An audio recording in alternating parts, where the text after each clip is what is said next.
Chapitre 1. Sur le coup, personne n'a vraiment compris ce qu'il s'était passé.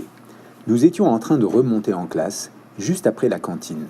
Les CE2 étaient devant nous, plutôt bruyants et agités. Madame Mervan, la directrice, qui est également leur maîtresse, commençait à s'énerver. « En rang et en silence, s'il vous plaît.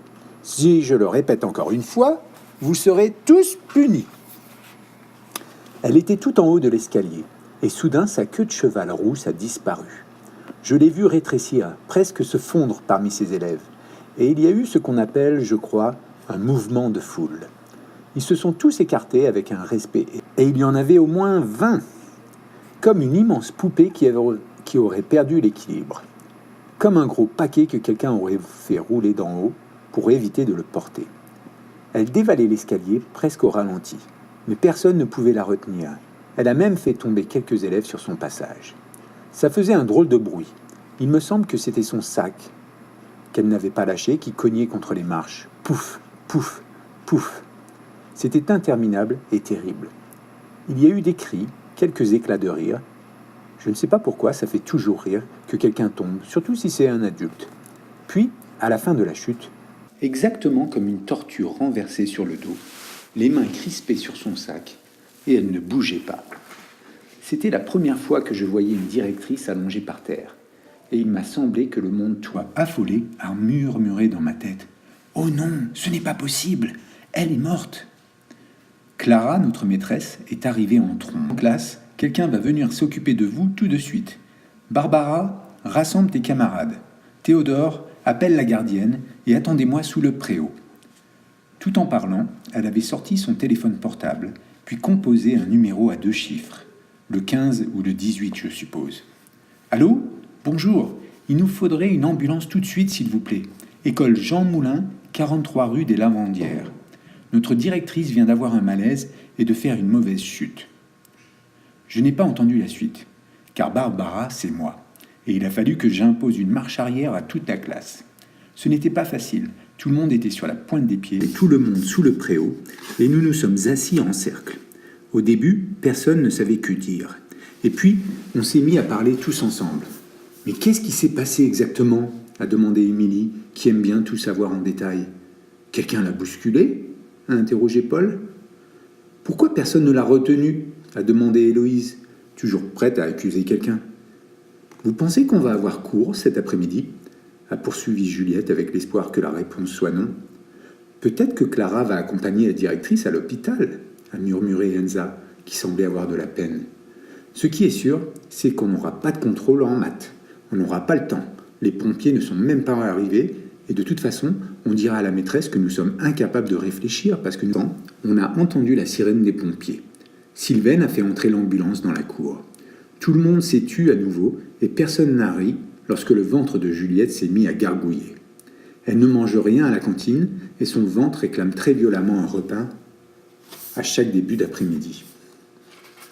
Sylvaine, la gardienne, est venue nous dire qu'il fallait qu'on monte en classe et que Clara allait bientôt nous rejoindre. Par l'une des fenêtres du préau, on a vu les pompiers passer avec une civière recouverte d'une sorte de papier aluminium. « C'est une couverture de survie !» a murmuré Paul. Personne n'a rien ajouté parce que le mot « survie » nous a impressionnés.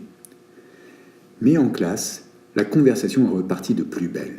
Même Victor et Louise, les champions toutes catégories de la timidité, s'y sont mis. « Vous croyez qu'elle est morte ?»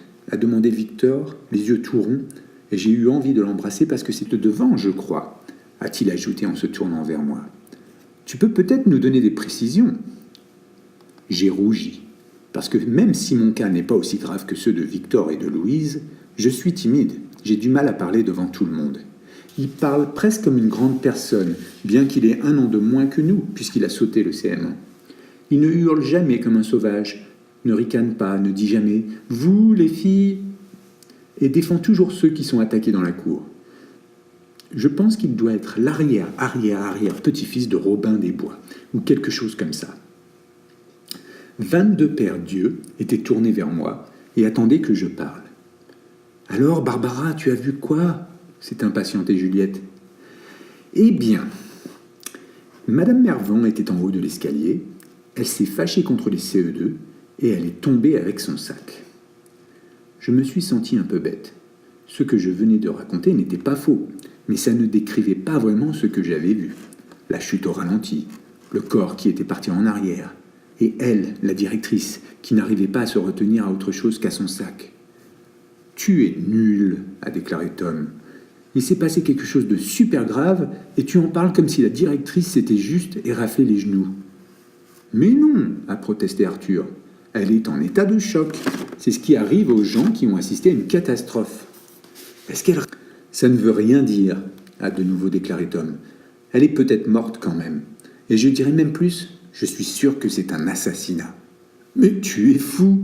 lui a-t-on répondu en chœur. « Qui voudrait assassiner la directrice ? Elle est si gentille. »« Tu regardes trop la télé, tu te fais des films tout seul, » a dit Paul. « Non, c'est possible. Imaginons qu'un de ses élèves ait eu une mauvaise note et qu'il ait voulu se venger.